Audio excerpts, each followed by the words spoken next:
우리는 지금까지 주폭 박정희, 친일 닭깎기 마사오, 좌익 박정희, GTA 박정희, 난봉 박정희를 알아보았습니다. 그 가운데 사실이 아닌 것을 얘기한 적이 없었는데도 모두 역사 시간에 배운 적이 없는 것들 뿐이었습니다. 그렇다면 대체 국가는 무엇을 어떻게 가르치고 유지해왔기에 박정희는 아직도 수많은 대한민국 국민의 우상일까요? 특별기획 박정희 소백과 사전 그 마지막 회에서 이 문제를 파헤쳐보겠습니다.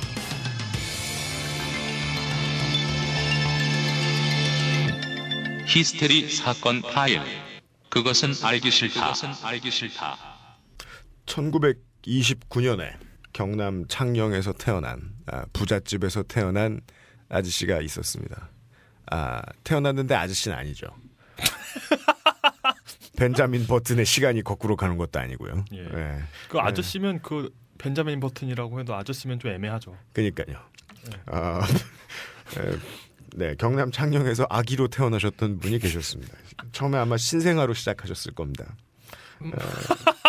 처음에는 댁에서 한 20시간씩 주무시다가 나중에 커가면서 집안이 잘 살았어요. 예, 다들 겪는 일이죠. 예, 집안이 매우 잘 살았어요. 왜냐하면 아버지가 이제 친일 행적으로 부역으로 한동 긁어 모으신 분이셨기 때문입니다. 네. 그래서 그 사실 친일을 하면 열심히 친일을 해서 돈을 많이 벌면 무엇을 하겠습니까? 아이들에게 친일을 막 강요하진 않아요. 네. 아이들을 더 착하고 모자람 없는 나쁜 티 없는 똑똑한 아이들로 가르치려고 돈을 쓰겠죠. 그렇겠죠. 그래서 29년에 경남 창녕에서 태어났던 이분은 나중에 커서 어릴 때는 음악을 하고 싶어서 다룰 줄 아는 악기가 매우 많았다고 하는데 네. 부모님을 실망시키지 않기 위해서 고려대 정치외교학과에 입학을 합니다. 근데 고대 정외과에 갔는데 별로 전공이 마음에 안 들었나 봐요. 근데 같은 이 고대 국문과에는 당시에 조지훈 선생이 교수로 계셨어요. 그래서 이 조지훈 씨를 만나가지고 뭐 은사로 모시게 됐나 보죠. 그래서 그때부터 이 문학 쪽을 파기 시작했나 봐요. 음악을 못했더니. 네. 저는 문학을 못했더니 음악을 하게 됐는데. 그래서 시도 배우고 어떤 이분이 가장 유능했던 분야는 문학평론가였다고 합니다. 그래서 지금까지도 이상의 시를 연구하는 데 있어서 가장 중요한 자료 중에 하나인 이상 전집을 최초로 펴내셨습니다. 네. 근데 해방이 된 다음에 웬일인지 이분은 혼자서 데이터 수집 덕후가 되셔가지고 반민특위 이후 이 모아진 친일 행적들을 자기 손으로 다시 이 콜렉션을 모아가지고 책을 써내는 데에 혼자 몰두를 했던 거예요. 인간 MySQL 이런. 그렇죠. 네. 인간 NAS. 예. 인간 나스. 이해하시죠? 예. 힙합 팬 여러분이 생각하는 그 나스가 아닙니다. 이분이 랩을 하셨다는 게 아니에요. 인간 토렌트. 그러니까요. 인간 친일 행적 토렌트의 역할을 하시기 위해서 이분이 내놓았던 책이 바로 1966년 친일 문학론이었습니다. 친일 문학론이요. 예. 이 책이 나오고 나서 세상은 짜증이 났습니다. 예. 모든 한국인이란 잘 나가는 한국인들은 다들 친일 부역을 했던 사람들이었기 때문입니다. 왜 그렇게 됐는지는 우리가 살펴봤죠. 그 사이에 쭉 이야기했죠. 네. 이 책은 한국에서 천부도 제대로 못 팔리고 네. 괄시를 당하다가 일본으로 건너가서 오무라 마스오라는 와세다 대학교 교수가 1976년에 일본어로 최초로 번역 출간을 합니다. 그래서 이 뜻있는 일본 사학자들이 2차 대전 시기를 연구하는 데 있어서 가장 중요한 자료 중에 하나로 또 지금까지도 쓰이고 있습니다. 초반에 데이터가 분명하게 쌓이면 그 데이터를 가지고 해석하고 사람들한테 퍼뜨리는 후대 학자들은요. 지식 소매상의 일만 해도 됩니다. 이 도매 물량이 워낙 방대하기 때문에. 예, 그렇습니다. 이것을 하셨던 그리고 이분은 또한 부역자들의 친일 행적을 찾으면서 자신의 스승 그리고 자기 아버지의 친구들도 있을 거 아니에요. 네, 그렇죠. 심지어는 자기 아버지의 친일 행적도 하나 빠짐없이 소상하게 자신의 저서에 담아냈습니다. 이런 거 정말 쉽지 않죠. 냉혈한이죠. 네. 스톤 콜드. 그러니까 어떤 자기 자신에 대한 자기 자신과 내 주변에 대한 객관화가 되는 콜드 블러디드. 그러니까 그 객관화라는 게 콜드 블러디드 같지만 어찌 보면 그거예요. 그러니까 그 공감 능력 있죠. 타인에 대한 공감 능력이 극대화됐을 때 가능한 거예요. 네. 그래서 제3자의 눈으로 날 볼 수 있는 거거든요. 네. 국지적으로 보면 집안을 말아먹을 놈이었지만 일부 말아먹은 놈이었지만 왜냐하면 친일 부역한 아버지의 뭐 직업을 잇는다거나 뭐 네. 기업 하나쯤 가지고 계셨을 거 아닙니까? 네. 그래서 지냈으면 지금은 뭐 어느 5대 그룹 10대 그룹 어딘가의 총수로 지내셔가지고 뭐 아들한테 딸한테 빵집 넘기고 이런 거 하셨을 수도 있었을 거란 말이에요. 네. 근데 이런 책을 쓰시다가 보니까 몇십 년 지나면 돈 다 개털되죠. 네. 그래서 이 책을 계속 쓰시기 위해서 1980년에는 천안으로 내려가서 밤나무 농사를 지으면서 사셨다고 합니다. 오. 어려운 일이죠. 다른 농사도 힘든데 밤 까긴 족같잖아요. 그게 원래 네. 까라면 까라는 말이 원래 밤과 관련된 거예요. 네, 조수로 밤송이를 까라면 까라는 그 얘기의 줄임말이 까라면 까라죠. 아, 그래요? 예. 네. 개드립 치고 싶네? 원래 쥐뿔도 모른다가 쥐조도 못 알아본다라는 말에서 바뀐 거 알고 있어요? 젠장이 원래 예. 제기랄 난장맞을의 준말인 거 아세요? 제가 졌습니다. 사자성어로 내가 졌소. 예. I'm a milk cow. 예. 저희가 개드립으로 중간에 업적을 끊어먹은 이분이 바로 임종국 선생이라는 분이십니다. 예. 임종국 선생님이요. 네. 그리고 이 임종국 선생은 1988년에 한 일간지의 실론으로 가미가제 특공대. 네. 네. 가미가제가 뭔지를 다 아실 겁니다, 여러분. 미드웨이 해전 이후에 나옵니다. 아, 그래요? 그 전까지는 난 죽었구나 하는 애들이 이왕 죽는 걸 보람차게 죽어볼까 하고 그냥 그런 정도였어요. 네. 그러니까 죽는 게 확정된 아이들이 네. 이제 그 죽기 전에 정신 잃기 전에 하는 짓이었고 네. 본격적으로 가미가제가 출범한 건 이제 미드웨이 해전 끝나고 과날카날 전투가 끝나고 이제 거의 이제 일본이 지는 게 확실시 됐던 무렵이에요. 가미가제 특공대 마스이 오장의 전사를 예찬했던 한 시인의 행적을 임종국 선생이 비판하고 나섰었습니다. 한국일보 1988년 1월 30일의 실론이었습니다. 이때 존내 까인 인물은 바로 미당 서정주 선생이었습니다. 그 시인이 서정주예요? 네. 1944년 매일신보 12월 9일에 게재됐던 마스이 오장 소원가 되시겠습니다. 마스이 히데오, 그대는 우리의 오장, 우리의 자랑. 그대는 경기도 개성 사람. 중략. 원수 영미의 항공모함을 그대 몸뚱이로 내려쳐서 깨었는가. 깨뜨리며 자네도 깨졌는가. 장하도다 우리의 육군 항공 오장 마스이 히데오여. 너로 하여 향기로운 삼천리 강산이여. 한결 더 짙푸르른 우리의 하늘이여. 우리말로 썼어요? 네. 매일신보거든요. 근데 이 임종국 선생이 문제를 삼았던 것은 서정주 시인의 그거 하나가 아니었습니다. 다른 모든 친일 인사들이 그러했듯이 정권이 바뀔 때마다 대한민국이 수립되고 나서도 계속해서 살아남아서 불의와 결탁하는 모습에 대해서 하나를 더 다룹니다. 서정주는 제5공화국 때 전두환 대통령 56세 생일을 맞이해서 찬양하는 축시도 지었습니다. 아이고. 제목이 처음으로랍니다. 부제가 있습니다. 전두환 탄신 56회 축시. 한강을 넓고 깊고 또 맑게 만드신 이요. 무슨 소리야? 신이야? 그거 했죠. 운하의 신? 한강 준설해가지고 그 얘기한 것 같은데요. 이 나라 역사의 흐름도 그렇게만 하신 이요. 중략. 새 맑은 나라의 새로운 햇빛처럼 님은 온갖 불의와 혼란의 어둠을 씻고 참된 자유와 평화의 번영을 마련하셨나니. 나니? 예. 중략. 이 나라가 통일하여 홍기할 발판을 이루시고 쉼없이 진취하여 세계에 웅비하는 이 민족 기상의 모범이 되신 이요. 이 결의 모든 선현들의 찬양과 시간과 공간의 영원한 찬양과 하늘의 찬양이 두루 님께 오시나이다. 아멘. 에이멘. 네. 아멘. 진짜예요. 네스티하네요. 그리고 나서 미당은 죽기 전에 자기의 콘에 대해서 이야기를 합니다. 콘? 그러니까 자기 잘못, 프로즈 앤 콘. 자기 잘못에 대해서. 옥수수 말고. 예. 콘 말고. 예. 죽기 전에야 반성해서 얘기를 했다는 건요. 둘 중에 하나죠. 평생 찔려 했거나. 네. 아니면 누가 존내 까서 그땐 더 이상 숨길 수 없었거나. 뭐 찍기 나름입니다만 저는 후자라고 봅니다. 임종우 선생 같은 분의 노력이 아니었으면 네. 마치 냉장고 위에 할머니가 꽁쳐놓은 150번 훔쳐가서 과자 사 먹은 일쯤으로 나이 7, 80 먹어서는 자기 젊었을 때 부역행위를 기억했을 만한 사람들이 존내 많았겠죠. 김정은 교수께서 따온 얘기입니다만은 성공한 쿠데타는 쿠데타로 보지 않는다는 얘기는 사실 힘을 가지면 그 전에 과를 묻지 않는 분위기가 팽배해 있는 어느 사회나 다 이야기할 수 있는 겁니다. 올 시즌부터 뉴저지 네츠가 윗동네에 있는 뉴욕으로 홈을 옮겼어요. 그래서 브루클린 네츠가 됐습니다. 그 무슨 스포츠예요? 농구팀이에요. 아 예. 예.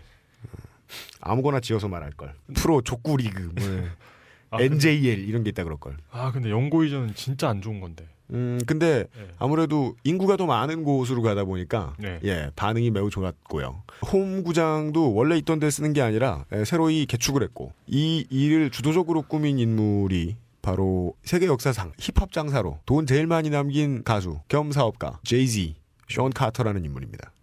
힙합 쪽에서 이런저런 쪽으로 사업을 확장해서 떼돈을 번 인물들 치고 네. 소시적에 마약 안 판 놈이 없어요. 진짜. 예. 지금은 작고하신 노토리어스 B.I.G. 선생도 자신의 회고 이런저런 인터뷰를 통해서 임산부에게까지 마약을 팔았다. 어차피 그 여자는 나한테 안 샀어도 누군가한테가 샀을 거다. 이런 자신의 부역이 아니고 뭐야. 맨날 부역 얘기만 하다 보니까 자신의 죄상을 뭐 아무 꺼리낌도 없이 얘기했어요.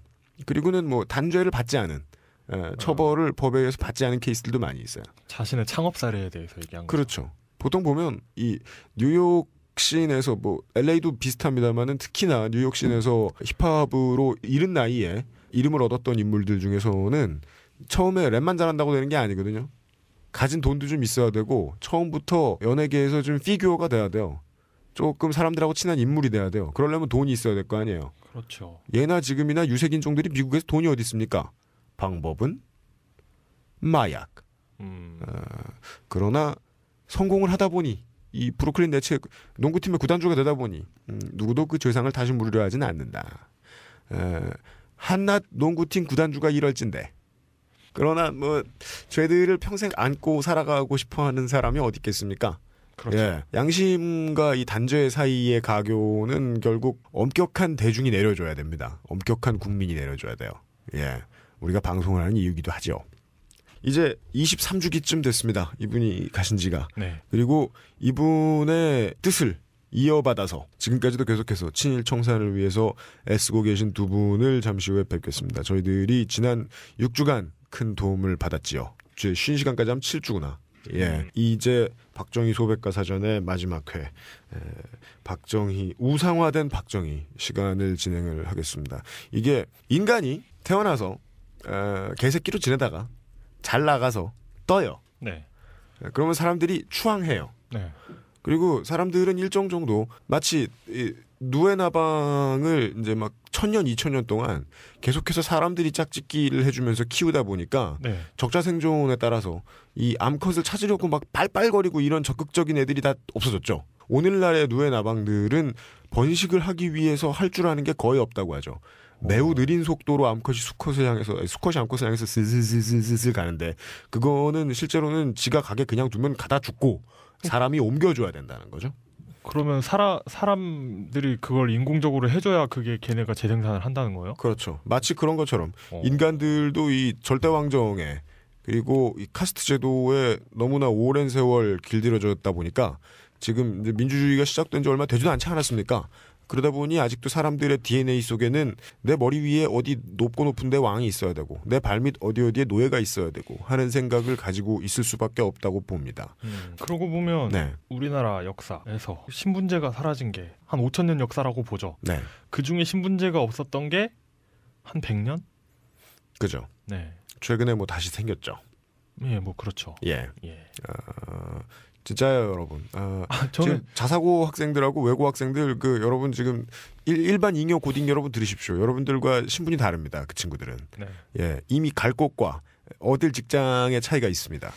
예전에 무슨 아침 프로였나? 네. 3일이었나? 뭐 어떤 프로였는데 미스 코리아들이 나오더라고요. 근데 요즘 미스 코리아들 예전과 달리 약간 아웃 오브 안중이잖아요. 근데 어쨌든 그래가지고 미스 코리아들 나와가지고 인터뷰를 했어요. 진솔한 인터뷰를 했죠. 대기실 같은 데서. 네. 미스 코리아 왜 나오셨냐고. 네. 그랬더니 신분 상승 이러더라고요. 야, 알고 있어요. 본인이 수드라라는 것을. 그렇죠. 그리고 네. 그분들은 네. 어떤 자신들의 무기도 확실하게 알고 있죠. 그러니까요. 예. 이것이 실질적으로 신분제가 아직 있는 거죠. 이것이 우리 엄행부가 바라는 인간상이죠. 예. 억울하면 성공해라. 그러니까 5,000년 동안 신분제가 있다가 네. 100년 동안 신분제가 잠깐 없어졌다고 그 어떤 관성이 사라지지 않죠. 그러다 보니 쿠데타를 일으켜서 왕이 돼도 일단 왕이 되고 나서 왕도 아니야. 무슨 행정부의 수반이 됐는데 왕 노릇을 했다고 해도 사람들은 그 밑에 가서 알아서 줄을 섭니다. 심지어는 대다수가요. 옳습니다. 그 뒤에 그들이 사라지고 난 뒤에도 아주 소수가 진실을 밝히기 위해서 계속해서 노력을 해야 될 겁니다. 그리고 그들은 박해를 받거나 쌩까임을 당할 거고요. 왜냐하면 당연히 머저리티가 아니기 때문입니다. 진실을 추구하는 사람들이. 그분들을 잠시 후에 모셔놓고 우리 임종국 선생의 지식 웨어하우스에서 꺼내온 것들도 많이 출연해 보도록 하겠습니다.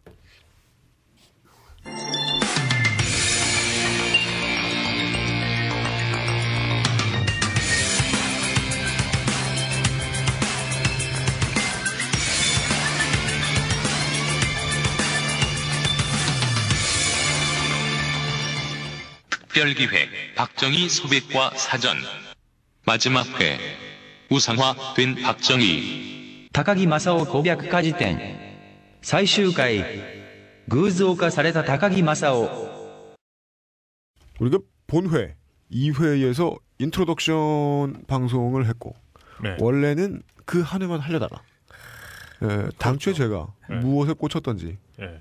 이 바쁜 분들을 이 정도로 많이 부르면 진짜 민폐입니다. 그렇죠. 하루가 다르게 계속해서 기사와 글들을 계속 쏟아내고 계신데도 불구하고 네. 우리 안 그래. 우린 집에 있잖아요. UMC 같은 경우는 패기 있게 이걸 따로 떼서 별도 콘텐츠로 만들기로 한 뒤에 네.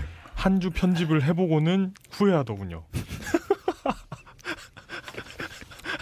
그래서 남들이 보기에 옳아 보이는 일은 정말 힘든 일인 것 같아요. 예. 또 나오는 것도 없잖아요. 나온 것도 없는 방송을 위해서 준비를 하시다가 오늘 감기까지 얻어오신 앞에 설명했던 임종국 선생 평전의 저자시기도 합니다. 진실의 길의 정운현 편집국장님 한 주 동안 안녕하셨습니까? 안녕하세요. 안녕하세요. 예. 네. 네, 반갑습니다. 우리 갑자기 다카키 마사오라는 단어가 엄청난 트렌디 검색어가 됐죠. 이정희가 대선 토론에서 얘기해서 그래요. 이렇게 얘기하면 안 되나요? 우리가 먼저 했죠. 맞아요. 예. 아, 그렇구나. 잠깐 예. 했죠? 했지. 친일 문제. 당연히 됐죠. 여러 번 했죠. 가장 엄밀하게 한 것 같은데 이정희가 우리가. 우리 얘기를 듣고 그 얘기를 했나? 그 토론에서 혈서 얘기를 했는데 예. 혈서에 대해서 어느 보수 신문이 쓴 거 보니까 시기에 좀 이견이 있더라 뭐 그랬대요. 사실은 그러지는 않습니다. 그러니까 그 얘기를 썼는데 그것도 이제 오늘 저 얘기를 해줘야 되고 예를 들면 그런 거야. 내 기억에 1939년도 입학 모집 요강에는 일본계가 아니라 만주인들만 뽑기로 돼 있었다. 근데 네. 박정희는 일본계 조선인으로 입학했는데 이게 조금 의문스럽다 뭐 그런 걸 써놨더라고. 그러니까. 예. 네. 그 얘기 나온 김에 이걸 먼저 짚고 넘어가죠. 김정은 교수님 소개해드리면 안 되고요. 그래요. 먼저 예. 김 선배 소개하세요. 네. 열린우리당이 총선을 통해서 압도적인 과반을 확보한 이후에 보여주었던 이 상징적인 발의 법안 중에 하나가 바로 길기도 길어요. 해방 이후 언론 탄압에 대한 진상규명과 피해자 명예회복 및 배상에 관한 특별법안이었습니다. 이것을 제안했던 당시 국회의원, 지금은 그냥 당원 김재웅 경기대 정치전문대학원 교수님이십니다. 안녕하셨습니까? 안녕하세요. 김재웅입니다. 예. 그래 그 보자 아까 마무리합시다. 네. 말 나온 김에 박정희 혈서 그가 아마 만주신문 1939년 3월 31일자 겁니다. 확인해 보십시오. 혈서. 이거 어떻게 외우세요? 맞죠? 네. 그런데 네. 박정희는 그해 가을에 제자들한테 나 어디 좀 갔다 올게 그러고 며칠간 학교를 비웠어요. 그 여제자의 정언을 제가 옮기는 겁니다. 그리고 시험이 돼가지고 그 이듬해 1940년 4월 1일 날 입교를 합니다. 전에 말씀드린 대로 수험번호 15번, 성적 15등, 이할림은 20등.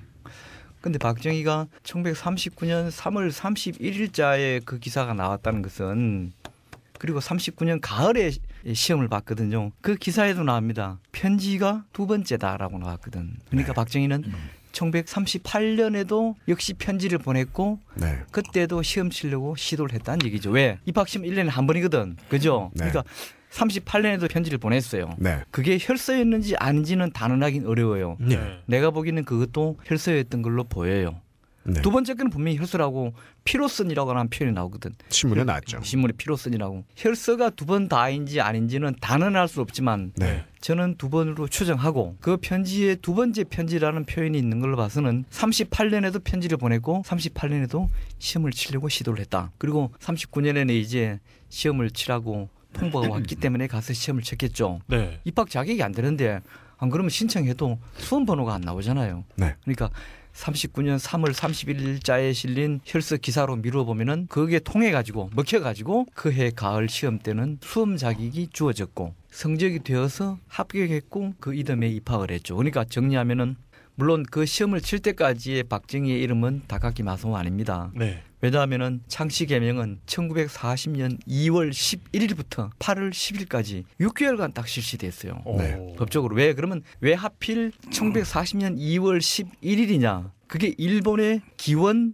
2600년이 되는 날입니다. 우리는 말하면 단군 2600년 이런 식으로. 네. 일본으로서는 대단히 그 경축일이에요. 네. 그러니까 창씨 개명을 하면서 두 가지 내 그것이 속성이 뭐냐면 하나는 1940년 이후부터 이제 서서히 지원병을 거쳐 그다음에 강제 징병제를 실시해야 되는데 일본군 내에 뭐 야마모토 뭐 이마무라 뭐 이런 일본 이름. 일본 이름이 나와야 되는데 갑자기 김아무개 네. 뭐 2등병, 박아무개 상등병, 뭐 정아무개 1병 이러면 이게 쉽게 말하면 일본 군대가 단일화 조직이 아닌 걸로 보이는 것이죠. 네. 그런 걸 하기 위해서 대매적으로 창씨 개명이라고 하는 것을 단행했습니다. 근데 네. 바로 그래서 일제는 너희 조선민족에게 우리가 내선 일체를 강요하고 한다고 하면서 또 1910년 그 한일병탄 때 일왕도 마치 두 나라가 하나가 되어서 서로가 아주 평등한 민족인 것처럼 표방했는데 자 이제 여러분들도 대일본 제국의 신민, 신하 백성, 네. 신민이 될 수 있는 특혜를 드리겠다. 네. 그리고 그날은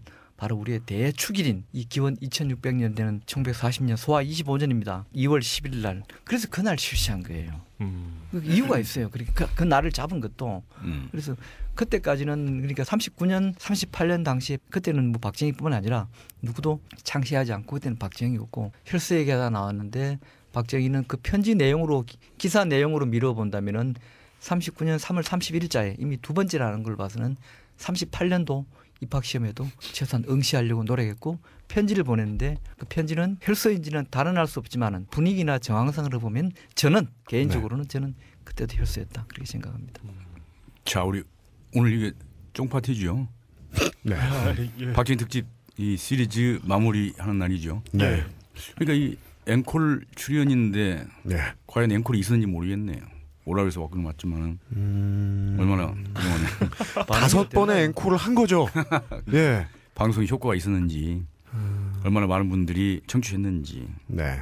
그런 통계가 좀 있나요? 네. 알려보세요. 한번 청취자 여러분들한테도. 최소 연인원 회당 50만 명입니다. 해당 회당 50만이란 알기 쉽게 설명해드리면 대한민국 국민 100명 중에 한 명입니다. 대단하네요. 네. 자면서 들었을 리 없습니다. 이건 라디오에 틀면 나오는 방송이 아니니까요. 자발적인 다운로드를 기본 전제로 요구하는 방송이니까요. 그 집계는 자동적으로 잡히는 거죠. 네. 한 사람이 10번 들은 거는 10번으로 잡히니까 한 번으로 잡힙니까? 아, 한 사람이 10번 들은 건 이미 다운로드를 했기 때문에 반드시 한 번으로 잡힙니다. 아, 예. 상당한 숫자입니다. 대단한 숫자네요. 네, 그럼 뭐 우리 보수 신문들 발행부수 거기에 우리 쫄릴 거 없네요, 진짜. 쉽게는 종편 지금까지 본 사람들의 연인원을 합쳐도 그 정도가 안 나올 겁니다. 네, 우리 방송 한 편 넘어간 거에 미치지 못할 것입니다. 네, 어쨌든 박정희 특집 시리즈를 마무리하면서 정치 사적으로 중요한 것들을 좀 정리하면 좋겠네요. 네. 박정희의 우상화와 권위주의화랄까 권력 강화의 과정과 그 의미를 좀 짚으면 좋겠습니다. 예. 박정희 우상화는 다른 사람들이 시켜준 뭐 다른 사람이 해주는 게 우상화이지만 네. 본인이 자기 권력을 강화할 의지가 강했고 네. 뭐 스스로 한 부분도 많죠. 네. 몇 가지로 나눠서 정리할 수 있는데 저는 첫째로 박정희의 그 우상, 권위, 신화 뭐 이런 것, 뭐 흔히 정치학에서는 카리스마적 권위라고 얘기하는 거죠. 독재자들한테 붙이거나 네. 신생국 독립국가들의 첫 번째 초대 대통령, 국부의 명칭을 쓰는 사람들 네. 붙이는 것입니다. 예를 들면 우리나라에서도 카리스마적 권위는 독립운동가로서 대통령이 된 분, 이승만 대통령이죠. 초대 대통령. 네. 독립은 대개 뭐 오랫동안 이민족 시민통치 시민지배를 받다가 그 치하에서 저항하며 독립운동을 해서 이제 2차 대전이 끝난 뒤에 해방된 뒤에 돌아온 정치인들이 이제 카리스마의 전형적인 예입니다. 그리고 두 번째 유형은 군사 쿠데타, 이건 총칼의 카리스마인데요. 그건 무서움의 카리스마죠. 공포 정치의 카리스마입니다. 박정희는 말하자면 두 번째 유형 공포 정치의 카리스마에 해당한다고 볼 수가 있고요. 네. 세 번째는 우리나라에서 볼 수 있는 것처럼 민주화 투쟁 역정을 겪어서 형성된 카리스마도 있어요. 아, 네.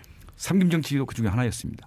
양김이었지만 네. 네. 그런 건데 그런 카리스마적 권위의 문제점은 국민들이 선거를 통해서 지지하고 표를 주기 전에 이미 국민들의 마음속에 정치 과정 속에 일정한 위치에 올라 있다는 게 문제이지요.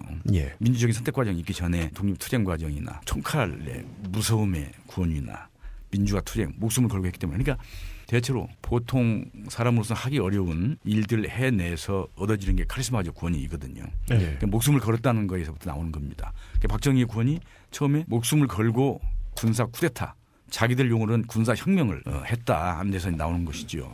근데 그것만으로는 초기에 좀 어려움이 많았죠. 정치적 정통성이 좀 부족했습니다. 그 초기에 국민들이 제대로 인정하지 않았고 그냥 이렇게 관망했을 때에 치러진 대통령 선거, 이른바 민정이양. 네. 1963년 10월 15일 치러진 대통령 선거였어요. 네. 네. 그 선거를 제대로 했더라면 그 후에 박정희 정권, 군의 정권은 없는 겁니다. 탄생할 필요가 없는 거예요. 네. 왜냐? 1963년 10월 대통령 선거를 보면은 이제 출마자가 박정희 공화당 후보죠. 윤보선 이제 뭐 민간 야당 후보이죠. 오재영, 변형태, 장이석 5-6명의 후보가 나왔는데 네. 득표한 걸 보면 박정희 470만 표, 윤보선 450만 표, 3위인 오재영 후보가 한 50만 표, 그런데 4위 한 변형태 후보가 한 20만 표, 5위 한 장희석 후보가 한 19만 표 이렇게 됐어요. 네. 그러면 생각해 보세요. 1위 470만 표, 2위 450만 표면은 2위, 3위, 2위, 4위만 연대를 했더라도 지금처럼 야권 단일 후보를 내세우지 않았고 네. 통합만 했더라도 충분히 이길 수 있다는 것이고요. 그렇죠. 그걸 좀 더 크게 얘기하면 그 당시의 민심이랄까 국민 의사는 5.16 쿠데타 세력의 집권을 원치 않았던 것입니다. 박정희에게 표를 주지 않았던 더 많은 수의 국민들, 유권자들은 만약 쿠데타 정권의 탄생을 원치 않았던 거예요. 네. 근데 그게 야권이 분열됨으로써 민간 정치인이 후보들이 분열됨으로써 표를 모으지 못했고 종다수로 했기 때문에 박정희 대통령이 당선된 것이고 야권 단일 후보 이전에 선거 제도만 제대로 만들었어. 예를 들면 결선 투표제. 결선 투표가 있었으면 예. 당연히 1등, 2등을 놓고 2차 투표를 하는 것이거든요. 그러면 네. 뭐 1등 박정희, 2등은 윤보선. 예상이 쉽죠. 그러면. 나머지 새 후보를 지지했던 유권자들이 다 합치니까. 박정희를 지지하겠습니까? 예. 윤보선을 지지하겠습니까? 예. 저는 당연히 윤보선을 지지했을 거라고 생각합니다. 갈렸던 표가 여권으로 들어올 리는 없죠. 뭐 군사 후에타 그 주무자한테 주기 싫어서 다른 후보를 지지했던 거거든요. 네. 그러면 당연히 박정희 정권의 그 등장은 없었을 텐데 네. 하나는 야권 후보들의 연합 정치가 너무 미숙했고 두 번째는 그보다 더 근본적인 문제이지만 선거 제도가 너무 잘못되어 있었다. 그래서 국민 의사를 정밀하게 반영하는 선거 제도가 아니었다는 말씀입니다. 네. 그다음에 이제 그 뒤로 보면 그 뒤에 대통령 선거는 1967년 선거이죠. 네. 4년 뒤에. 4년 뒤에. 이제 그때부터는 1위 박정희와 그때 두 번째도 윤무선 후보가 나왔어요. 네. 이 윤무선 후보 간의 표차가 상당히 벌어지기 시작했어요. 예. 야권 연합 장치를 해도 그렇게 쉽게 이길 수 없는 그런 이제 표차 나타났는데 그 어간에 말하자면 박정희 우상화 작업이 정치적으로 공작적으로 많이 단행이 된 것이죠. 네. 이제 그것 중에 하나가 중요한 거는 군대 동원입니다. 역시 무서움의 정치, 공포 정치 이론은 비밀 경찰을 만들어서 국민 사찰, 감시, 뭐 불법 구금, 고문 뭐 이런 거 아니겠어요? 네. 우문사 이런 거 아니겠습니까? 어디서 했겠습니까? 중앙정보부이죠. 뭐 말 그대로 비밀 경찰이에요. 예. 그 히틀러 나치 독일 치하에서의 게슈타포와 별 다른 게 없습니다. 네. 네. 진짜 그 당시에 남산에 중앙정보를 칭하는 속칭 남산에 대한 두려움은요. 그때 저는 대학생이었습니다. 네. 진짜 무서웠어요. 거기 끌려가면 진짜 뭐 뚫게 맞고 고문당하는 이거뿐만이 아니라 이제 앞으로 신혼조에 해외여행 뭐 어디 공직 취임 안 되는 거고 인생이 망가진다 하는 정도의 공포감이 있었고요. 예. 두 번째가 군대 동원인데 정치적으로 어려운 계획이 야당과 언론과 학생운동의 비판 반대가 나올 때마다 군대를 동원했어요. 위수령 같은 거. 뭐 계엄령, 위수령. 네. 박정희 정권 그 후의 정권 말고 직접 통치 18년 동안에 군대를 직접 동원해서 한 게 몇 번 했겠습니까? 한번 상상해 보세요. 군대를 직접 동원했다는 건 총을 안 쏘더라도 물론 서울 후방 지역에 시청 앞에 탱크 병력을 동원해서 탱크를 세워놓고 뭐 무장 군인들이 총 들고 서서 유세를 과시하고 거리를 이렇게 시위하고 무력 시위하고 그러는 게 군대 동원이죠. 유신 때에도 예를 들면 국회의사당 앞에 탱크 2대 세워놓고 군 청금 차고 유세를 과시하면서 국회 해산시켰고 네. 무력을 이제 과시한 거거든요. 네. 18년 동안에 공식적으로 조사된 것만 7차례입니다. 7차례 군 병력이 실제 동원해서 네. 정치권이나 대학가에 투입해서 진압하거나 무력 시위로 이렇게 공포감을 조성한 거예요. 국방과 재해복구가 아닌 이유로 민간 앞에 군대를 꺼내놓으면 그건 그냥 쿠데타. 고로 그냥 계속 쿠데타를 했다. 네, 그런 거지요. 네. 18년 동안 일본권 했으면은 평균 2년 반마다 한 번씩 군대 동원한 거거든요. 참고로 그 군대가 진압했거나 그렇게 했던 국민들이 세금 내서 그 군대 먹여 살리고 있죠. 그러니까 알고 보면 그 군의 위세를 보여주었던 것도 우상화의 역할을 해 주었다는 말씀이시죠. 말하자면 파워를 보여준 선거로 예. 대통령을 뽑았지만 민주정치 과정이라고 그러지만 자기 뜻대로 안 되면 하시라도 군대를 동원해서 탄압할 수 있고 과시할 수 있고 그러는 걸 본 국민들이 그 정권에 대해 어떻게 생각하겠습니까? 그 두려움의 대상이야. 무서워. 예, 그거는 감히 우리가 넘보지 못할 대상이야. 뭐 야당 정치인들 또 뭐 학생운동 간부들 마찬가지입니다. 그래서 그 집권 기간 동안에 어떤 도전자도 그 집권 세력 내부는 물론이고 반대편 야당 쪽에도 존립하기 어려웠다 하는 것이고요. 네. 그것이 박정희 자신의 구원위를 형성하는데 일종의 우상으로 카리스마적 구원위로 만드는데 직접적인 배경이 있다고 생각을 합니다. 네. 그리고 또 하나는 이제 이념인데요. 박정희는 63년 선거를 통해서이지만 아까 그런 민의에 기반하지 않은 사실상의 대통령이 된 뒤에 가장 중요하게 내세운 이제 구호 중에 하나가 조국 근대화와 민족 중흥이었고요. 민족적 민주주의, 한국적 민주주의였어요. 예. 그러면서 자기 자신을 민족주의자로 포장했어. 민족주의자. 민족주의자. 언제부터? 근데 다카키 마사오 어느 나라? 예. 박정희 소장이 쿠데타를 일으켜서 자신의 약속을 시건하고 민족이양을 허구적으로 해서 군복만 벗고 대통령이 된 뒤에 민족주의자라고 내세우면 우리가 보기 어떻습니까? 민족주의자라는 거는 어처구니가 없죠. 이민족 지배 시민통치 시절에 거기에 저항하고 독립운동하고 그리고 거기서 자기 희생을 감수하고 이런 사람들이 민족주의자인데 지금 우리가 알다시피 친일 인명사진에 지금 들어가 있을 수밖에 없는 상황이고 일제 황군의 장교였고 그런 사람이 정치의 구호로 민족주의자야. 민족중흥이야. 그냥 단어의 뜻을 헷갈렸구나라고 우리 같은 사람들은 생각하겠죠. 신민이 민족인 줄 아나? 네. 네. 아주 유명한 이름 있는 그 정치인들 어떤 여권 공화당 소속이었지만 국회의장까지 지내었던 분은 우리 단군 일의 최고의 민족 지도자다 이렇게 또 찬양하기도 했고 그것이 우상화의 그렇죠. 그 레토릭이라는 말씀이죠. 네. 수사입니다. 네. 우리나라 사람들의 심리 속에 민족주의에 대한 애착이 있어요. 왜 그렇겠습니까? 오랫동안 이민족 일제의 지배를 받기 때문에 그렇고 네. 주변 열강들로부터 침탈을 많이 받아서 시달려 왔기 때문에 네.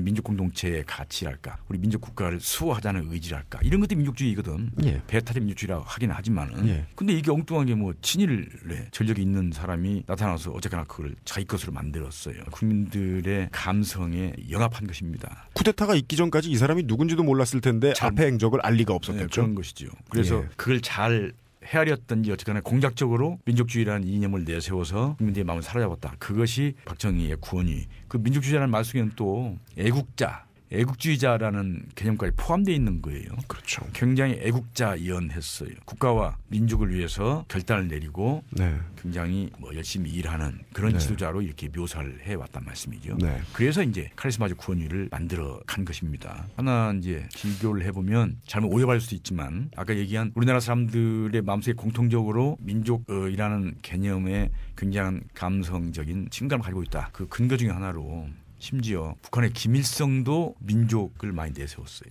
네. 근데 사실은 공산주의자는 마르크시스트는 민족주의하고는 사실은 대칭전 관계에 있는 사람들이에요. 그렇죠. 그렇죠. 네. 그러니까 민족 대신 네. 계급을 내세우는 것이고 예. 네.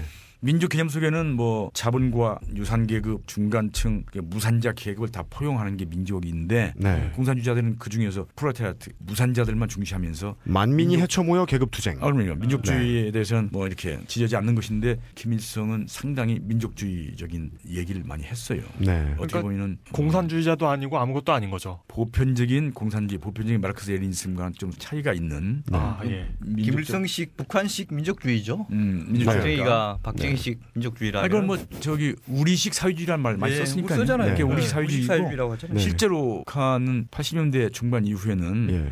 주체 사상을 김일성주의로 이렇게 발전시켰다 할까 개념화했고 김일성주의가 마르크스 레니즘보다 우위에 있다고 얘기하면서 네. 공식 문헌에서 마르크스라는 이름을 지우기 시작했어요.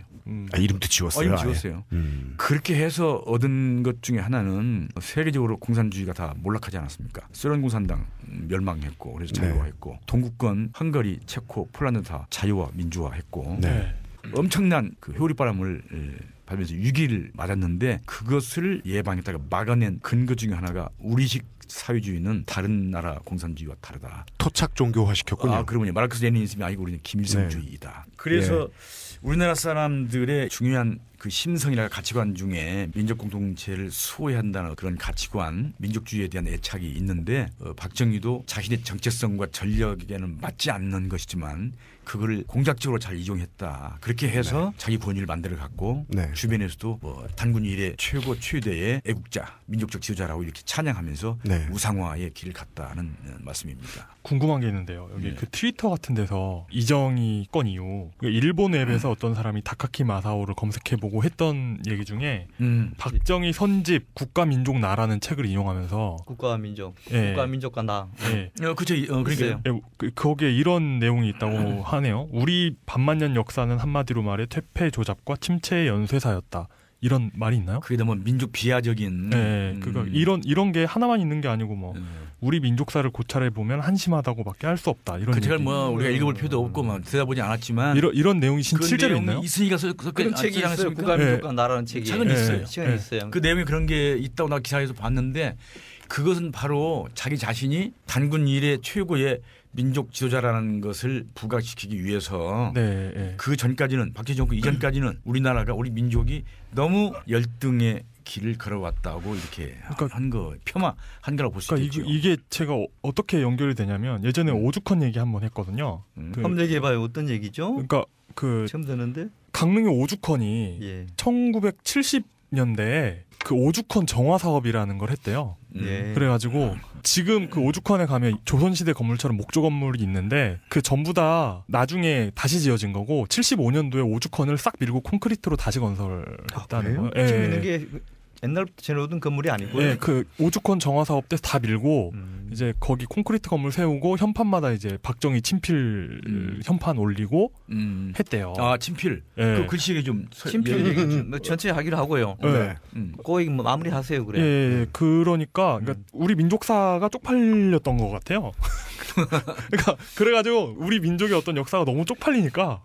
너무 창피하니까 내가 다시 지어야지. 그 너무 창피해서 일본 사람이 되기도 했고 그런 게 아니었을까요? 그까지는 조금 과한 표현인 것 우리가 좀 토론할 부분인데 우리의 역사에 대해서 폄하하거나 우리 민족이 너무 열등해서 일제에 먹혔다거나 하는 거는 어떻게 보면 주체의식이 없는 것입니다.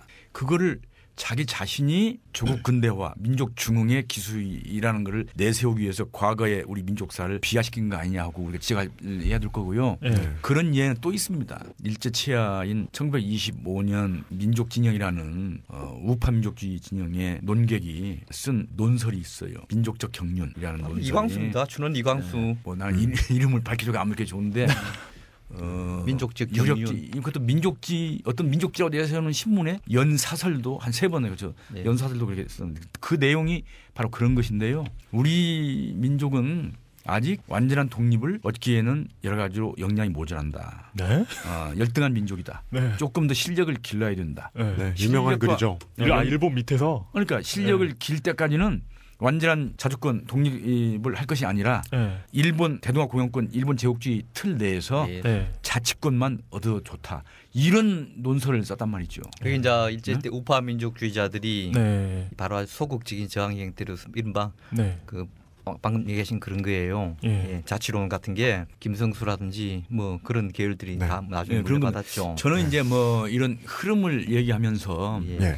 역사적 사실은 중요한데 네. 이거 사람 이름도 이제 중요할 때는 근거를 대야 되겠지만 네. 이 사람들 쫙 이 나이를 하다 보면 나중에 보면 우리가 어렸을 때부터 배워온 훌륭한 뭐 문학인 역사가 학자들도 정말 너무 우리가 창피하고 너무 부끄러워서 네. 나중에 내놓을 인물이 없어요. 년들 중에. 네. 그 일부러 사람 얘기는 안 하겠다고 제가 이제 소신을 갖고 있는 사람인데 예.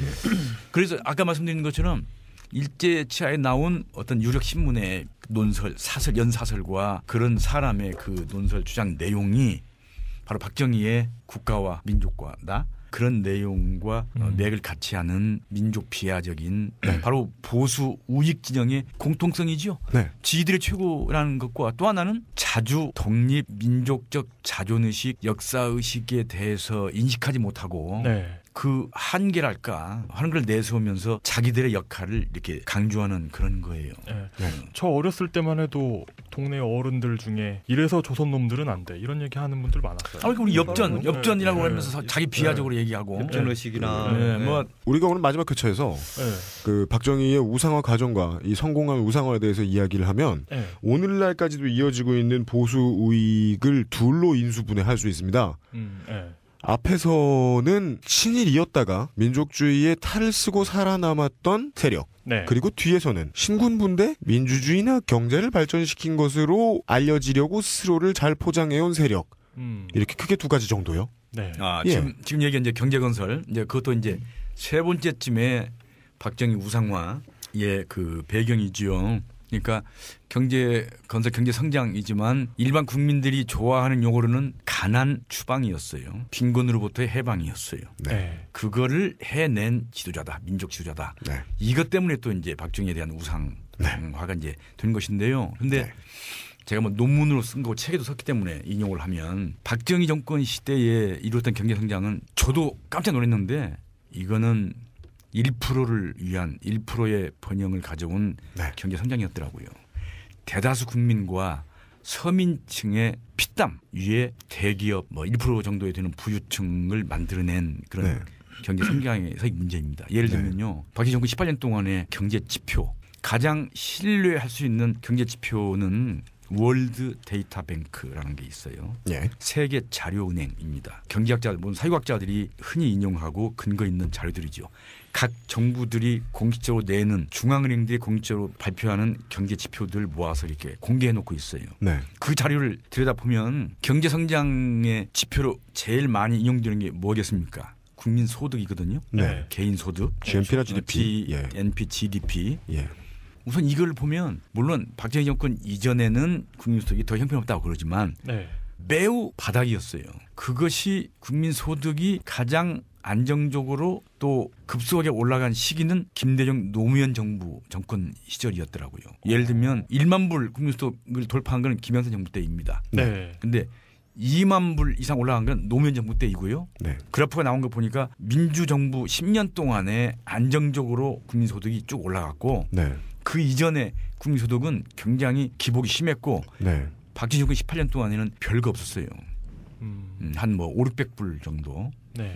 그거보다 더 중요한 거는 서민 생활에 중요한 경제 지표가 뭐겠습니까? 하나는 인플레이율이고요. 네. 인플레이율은 왜 중요하죠? 그 명목 임금 네. 노동자 네. 월급쟁이들 예. 명목 임금의 실질 가치를 떨어뜨리는 게 인플레 아니겠어요? 실질 임금이 그렇죠. 휴지가 되죠. 아니 시간 실질 임금을 떨어뜨리는 게 인플레이율인데 네. 인플레이율 역대 정권 중에 최고가 박정희 정권의 인플레이율이었습니다. 네. 인플레이 13, 4%. 인플레이율 14%이 엄청난 거예요. 경제 성장 무슨 뭐 7%, 8%? 이거는 경제 성장의 혜택은 1%의 아까 얘기한 부유층이 가져가는 것이고요. 그럼 같은 자릿수대에서 물가가 올라가는 게 아니라 공이 막 팍팍팍 붙었을 텐데요. 몇 년 사이에. 아니 그러니까 그 인플레이율의 고인플레이율의 결과 나온 게 뭐겠습니까? 당연히 물가 앙등 지수입니다. 네. 서민 생활에 영향을 제일 많이 주는 게 물가 앙등 아니겠습니까? 네. 네. 물가 앙등 지수도 역대 정권 중 최악. 박정희 정권 때. 이건 월드 데이터 뱅크에 공개되어 있는 겁니다. 물가 앙등 지수도 인플레이가 똑같이 그런 것이고요. 물가 앙등 지수가 4% 안팎으로 안정화된 건 역시 민정부 들어와서 이더라고요. 네. 이건 다시 말씀드립니다. 월드 데이터 뱅크 인터넷에 들어가 보면 지금 다 찾아볼 수 있습니다. 네. 한국과 무관한 중립 아카이브. 물론이죠. 그거는 저 미국에 있는 월드 뱅크의 한 부속 기관인 것 같은데 네. 그 많이 인용되는 자료이고요. 그다음에 또 하나 아무리 경제 성장률이 높고 뭐 대기업들은 수출 많이 해서 수익을 많이 내고 하더라도 실업률 경제성장이 높고 뭐 일부 대기업이 돈 벌면 뭐합니까? 일자리를 얻지 못하는 실업자가 많으면 네. 어려운 사람들 서민층은 돈을 못 버는 거 아니겠습니까? 실업률도 보면 박정희 정권의 실업률이 역대 정권 중 최악이었어요. 글쎄요, 참 그거는 그 모르는 사실이죠. 신기하네요. 그것도 제가 우리가 예. 박정희 때 경제 성장을 많이 시켜서 지금 이 시대에 이렇게 먹고 산다고 다들 알고 네. 있잖아요. 사실은. 이 근거와 월드 데이터뱅크 세계 자료은행의 경제 지표 수치는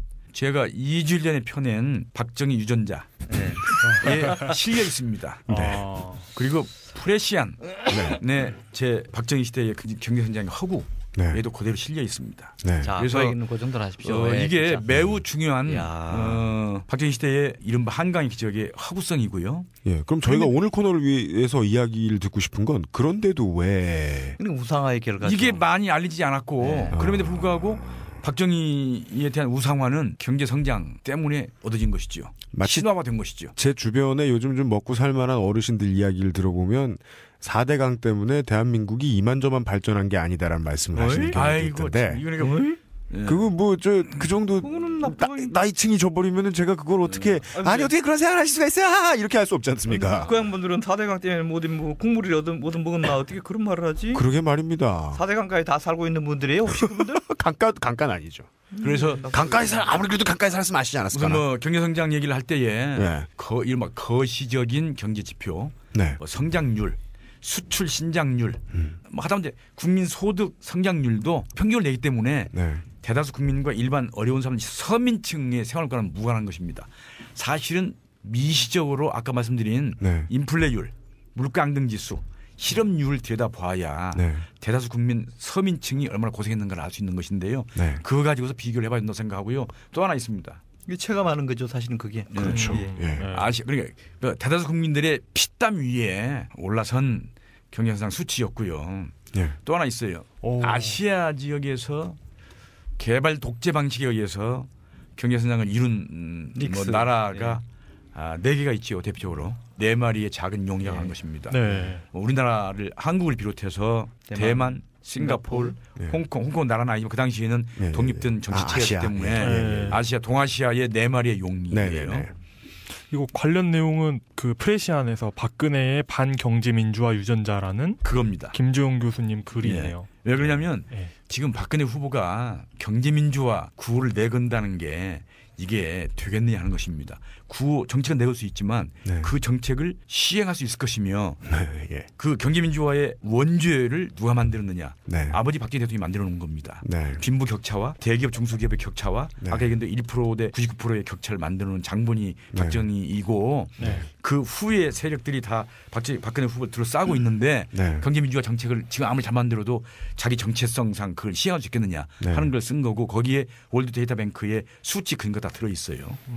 내가 그걸 다 이루 나이를 시간도 없고 그랬는데 아까 얘기한 동아시아 지역의 4마리의 용 가운데 방식은 다 개발 독재 방식이었는데 네. 오늘날 보면 첫째는 빈부의 격차, 경제 불평등과 또 경제 성장의 안정도, 안정화의 기반으로 봤을 때에 네. 한국 경제는 이게 너무 세계 경제의 위기가 오면 금방 흔들리는 거죠. 네. 또 소득 격차나 아까 얘기한 대기업 중소기업 간의 격차가 너무 심한 게 한국 경제 구조예요. 네. 대만이나 싱가포르 같으면 뭐 싱가포르는 어느 정도 거기도 이제 불평등 소득 격차가 있다고 얘기는 하더라고요. 근데 대만 같은 나라는 중소기업 중심의 경제 구조이지요. 그래서 해외 의존도도 낮고요. 뭐 예를 들면 세계 금융위기 이런 것이 와도 별로 흔들리지 않아요. 근데 우리나라는 이게 개발 독재에서 경쟁을 했어도 매우 안 좋은 저질의 개발 독재를 했다는 얘기이지요. 네. 결과는 똑같은 결과가 나왔지만 우리는 매우 불량한 개발 독재에 의해서 경제 성장이 이뤘기 때문에 경제 기반이 취약하고 해외 의존도가 너무 높고 해외 경제 동향에 너무 영향을 많이 받고 그리고 결정적으로는 우리나라 자체 내에 사회 경제적인 불평등 구조가 심화돼 있고 악화돼 있고 그게 문제입니다. 상하이 각 10%의 소득 격차 같은 이런 지표들을 보면 좀 더 뚜렷하게 드러났겠네요. 당시의 상황이. 저희 같은 사람들이 알고 있는 걸로는 박정희 시대에 뭐 그나마 비슷한 얘기로는 매우 국제적인 한국 특유의 경제 용어죠. 재벌이 이때 네. 바로 하죠. 당시에 5대 재벌 럭키금성그룹, 삼성, 대우, 현대, 선경 다 이때 팍팍 밀어줬다더라. 이 정도만 알고 있었는데 그래도 뭐 소득 격차가 컸겠느냐 정도는 신기합니다. 자, 소득 격차가 엄청나요. 그 얘기 좀 해볼게요. 네. 방금 김선배가 아주 자세하게 저도 뭐 세뇌가 돼 있는 시기네. 우리가 흔히 그런 얘기하죠. 뭐 박정희 대통령 시절에 보릿고개를 넘겨서 우리가 이때 이만큼 먹고 사는 것은 다 그분 덕이다. 그러니까 앞뒤 안 가리고 무조건 자 박정희를 존중하는 존경하는 대통령 또는 그것이 여파가 그 딸인 박근혜 후보까지 이어져서 오고 있는데 박정희 대통령이 이제 뭐 평소에 많은 글씨를 썼지만은 제가 생각나는 것 중에 하나가 내 일생 조국과 민족을 위하여 손 이렇게 쫙 하루를 가르쳐줘가지고 내 일생 조국과 민족을 위하여. 그건 애국자, 민족주의자. 이런 것이 이제 아까 얘기한 민족주의자의 면모를 보여주는 건데. 아까 우리 저쪽에서 얘기한 그런 조국과 민족 국가와 나 그 책에 그런 글이 있다는 것은 그게 시민사 간의 잔재예요. 일본이 너희들 봐라 이 찌질한 민족들 너희들 이러니까 그래도 우리가 근대화가 된 우리가 나서서 너희들 그걸 지도하고 깨우쳐주고 너희들은 우리 아니면 죽는다. 이런 것이 이제 일제의 식민 사관의 상징인데 바로 그런 방식을 이제 독재자들이 이제 국민들 너희들 이제 뭐 능력도 없고 뭐 그러니까 우리 같은 지도자들이 나서서 리드해주고 깨우쳐주고 시킨 대로 해 이런 거. 그리고 또 뭐 결실이 나오면 일부 좀 돼서 나눠 먹기도 하고 그런 것이 이제 뭐 되게 후진국형 카리스마 독재자들의 하나의 상징이죠. 정치 통치 스타일이죠. 김 선배께서는 이제 재임 시절에 박정희 우상화 오늘은 주제가 우상화입니다. 맞습니다. 우상화가 이제 독재자들이 되게 우상화를 하죠. 여러분 뭐 북한의 김일성도 대표적이고요. 그 중에 하나가 이제 뭐 동상 세우는 거, 곳곳에 어디 뭐 노래 만드는 거, 또는 뭐 곳곳에 글씨 쓰는 거, 뭐 이런 거 아닙니까? 그건 뭐 동서고금의 독재자들은 비슷한 양상을 가지고 있는 것 같아요. 박정희 글씨 얘기를 좀 할게요. 지난 89년에 그 박정희 추모 단체 중에 하나인 민족중흥회라고 있습니다. 민족중흥회 뭐 이게 국민교육원장이 나오죠. 민족을 중흥해야 된다는 얘기는 지금은 찌질하다는 얘기죠. 이 민족중흥회라는 단체에서 위대한 생애라는 책을 펴냈는데 이 책은 휘호집입니다. 휘호. 박정희에서는 휘호만 묶어서 낸 책이 그래서 세로로 길어요. 그렇겠죠. 제가 그 책을 가지고 있어서 알죠. 친필 글씨 모아는 거군요. 글씨 모아는 것입니다. 도록입니다. 시기에는 이 책에 따르면 총 1,200건의 박정희는 글씨를 썼다. 18년 동안에. 그러니까 연 66건, 주 1점 몇 건. 그러니까 매주 하나씩 썼단 말입니다. 한 건 이상 썼고. 한 건씩 평균. 그러니까 보통 1년이 50주잖아요. 평균. 근데 50주인데 66건을 썼다는 것은 제가 매주 한 건 이상을 썼다. 외간 여자 2명 만날 때 서예 한 점씩. 그런 시스템 말고 물론 평균이죠, 평균. 여러 가지 이유가 있어요. 박정희는 어찌 보면 이제 한문 세대고 또 지금 유교 문화의 끝자락의 세대고 그런 시대에서 뭐 이런 북글씨를 많이 쓰는 세대이기는 해요. 요즘 세대하고는 차이가 있죠. 시대적인 상황은 그러나 또 상대적으로 보면은 이승만, 윤보선 이런 사람들에 비해서는 형편없이 많은 형편없이라는 표현을 쓰는 건 아니죠. 엄청나게 많은 글씨를 남긴 점은 차이가 있긴 있어요.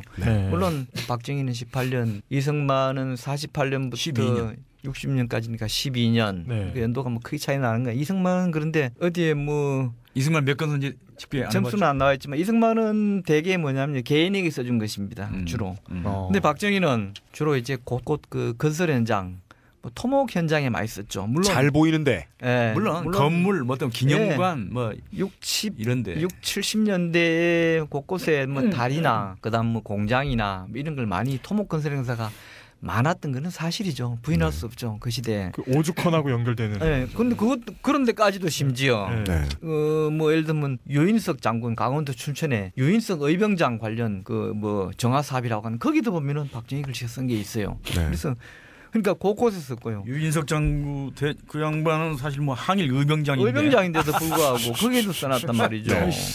그다음에 뭐 안중근 의사 그 남산에 있는 거기에 가보면 거기도 뭐 민족 정기의 전당 뭐 이런 거 써놨고. 제가 있던 부대에 들어가는 바로 앞에 길목에도 일기당천 이렇게 많이 그런 써놨어요. 것도 있습니까? 네. 그래서 총력 안보 이런 거 많이 써놨고 예, 예. 이런 것이 곳곳에 가면 박정희를 접하게 되는 것이죠. 맞아. 예. 유비무환도 많이 예. 썼다. 제가 평양에도 가봤는데요. 네.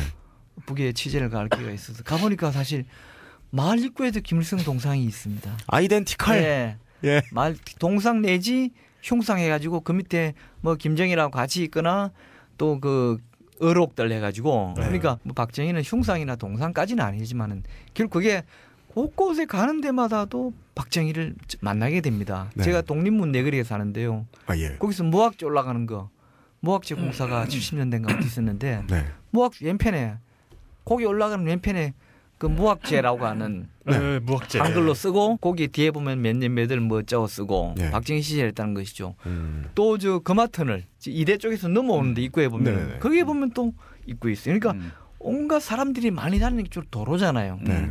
시골 절 이런 데가 아니라 네. 많이 접하는 또 현충사 같은 이런 또 많이 가는 절. 사람들 눈에 많이 띄는 예. 장소에 이런 요소에 저기 뭐 1호 터널입니까 3호 터널입니까 그 남산 거기도 보면 또 입구에 그 뭐 하나 그렇게 많이 있는데요. 쓴 거 몇 보면 호였더라. 네. 본인이 서예에 어느 정도 자신이 있었던 모양이죠. 그러니까 뭐 어느 정도 수준이 되는 건가요? 별로 서예에서? 없습니다. 제가 평가하기에는요. 제가 뭐 개인적인 얘기입니다만 제 블로그에 박정희 글씨 1200점에 대한 얘기를 박정희가 대구 사범 다닐 때 썼던 글씨부터 11.6 직전에 쓴 글씨까지를 제가 다 분석해서 블로그에 상중하로 3번 연재하면서 이걸 파악을 해봤습니다만은 네.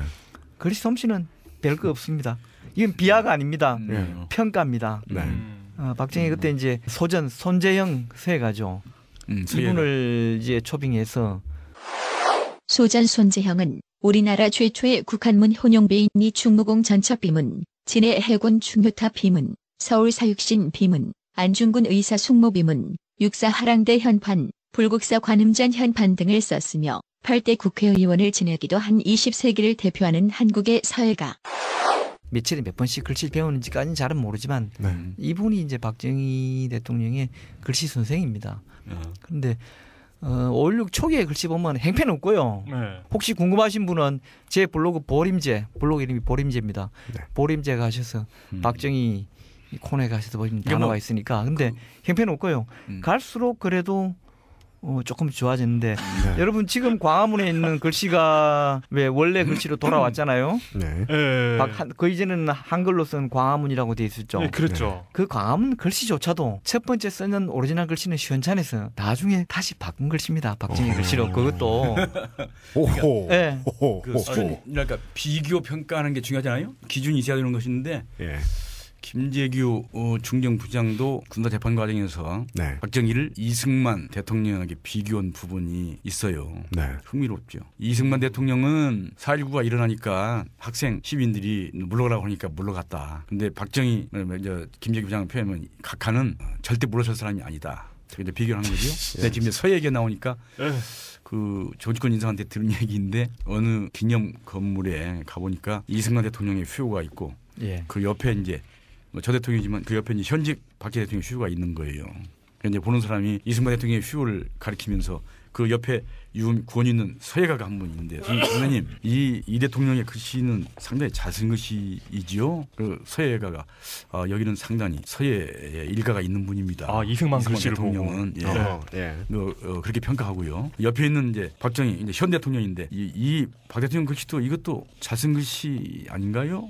그러니까 서예가 얘기가 예. 끝.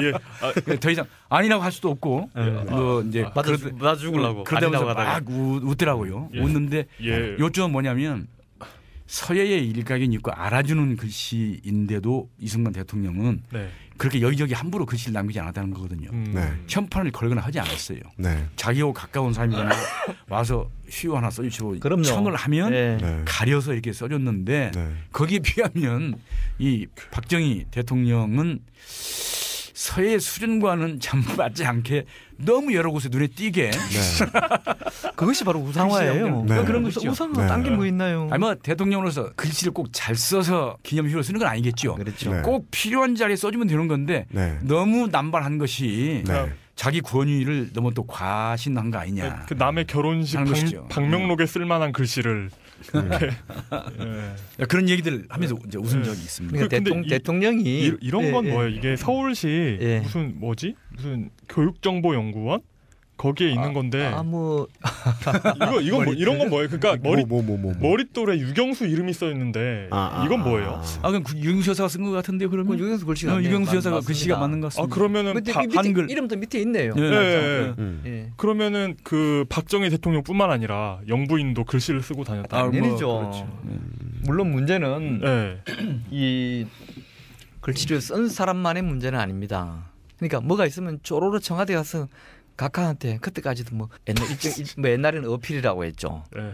각하의 친필을 하나 받아와라. 어필. 네. 이런 걸 받아가지고 이제 기관장이 받아가지고 기관장 방에 가면은 자기 뒤에 액자에 떡 넣어놓는 겁니다. 그럼 네. 이 기관이 옛날에 뭐 또는 뭐 대통령한테 이런 친필을 하사받고 이것이 그 기관장에 또 건의가 되는 것이죠. 그러니까 뭔 일이 있으면은 사실 어디 조그마한 다리 공사를 했거나 또는 지방에 어디 뭐 조그만 터널 공사를 했으면은 그 지역의 지자체장이나 또는 그 지역에 뭐 명망이 있는 명사가 그걸 축하하는 의미에서 꼭 글씨가 필요하다면 쓰면 되는 것이지. 네. 왜 그걸 꼭 청와대 박정희한테 써달라고 하는 거냐. 박정희만의 문제는 아니에요. 그렇죠. 가서 그걸 통해서 눈도장도 한번 찍고 또 예를 들어서 그런 아부꾼들도 큰 문제가 있는 것이죠. 사실은. 네. 저는 같이 봐야 된다고 봅니다. 그렇지 않습니까? 우리 이제 국민 의식이랄까, 이제 정치 문화가 이제 그런 것이고요.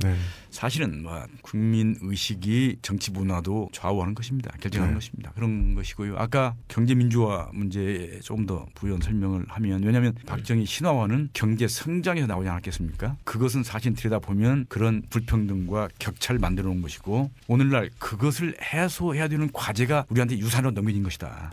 그게 경제 민주화 아니겠어요? 1% 대 99%의 사회경제적인 모순 구조. 이 격차는 세계 유례가 없는 것입니다. 그것 때문에 지금 우리가 매우 어려운 그 난관에 봉착하게 있는 것이고. 그런데 그 후예인 박근혜 후보가 경제민주화 구호를 내걸고 하는 걸 보면 굉장한 아이러니를 느낍니다. 할 수 있어요. 자기 아버지가 잘못한 과오에 대해서 딸이 나와서 그걸 교정하겠다라든가 고치겠다라든가 할 수 있어요. 그런데 그 문제에 대해서 중요한 언급을 하나 제가 느낌이 있어 말씀을 드리는데, 브루스 커밍스 교수 얘기를 지난번에 했던 것 같아요. 모르겠네요. 워싱턴에 우드로 윌슨 센터가 있습니다. 미국의 윌슨 대통령을 기념해서 만든 매우 권위 있는 연구기관이고 활동을 많이 하죠. 거기서 11월 27일 대북정책 세미나가 열렸어요. 최근요? 11월 27일. 며칠 전이네. 그러니까. 최근의 일입니다. 경남대학 북한대학원 대학이 가서 주최한 거기에 브루스 커밍스 시카고 대학의 한국사 교수입니다. 유명한 한국학자지요. 브루스 커밍스 교수가 한 얘기가 있어요. 대북정책이니까.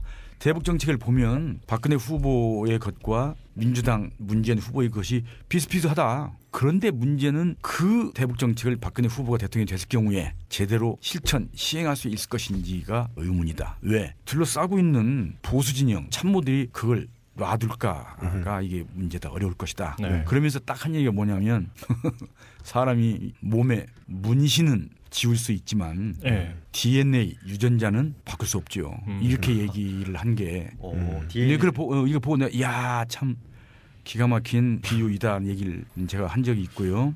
그때 그 문신이라는 게 뭐겠습니까? 정책이라고 할 수 있어요. 그러니까 정책은 얼마든지 자기 아버지가 내세웠던 거, 보수 내었던 거 다 이렇게 고치고 치장할 수 있어, 문신처럼.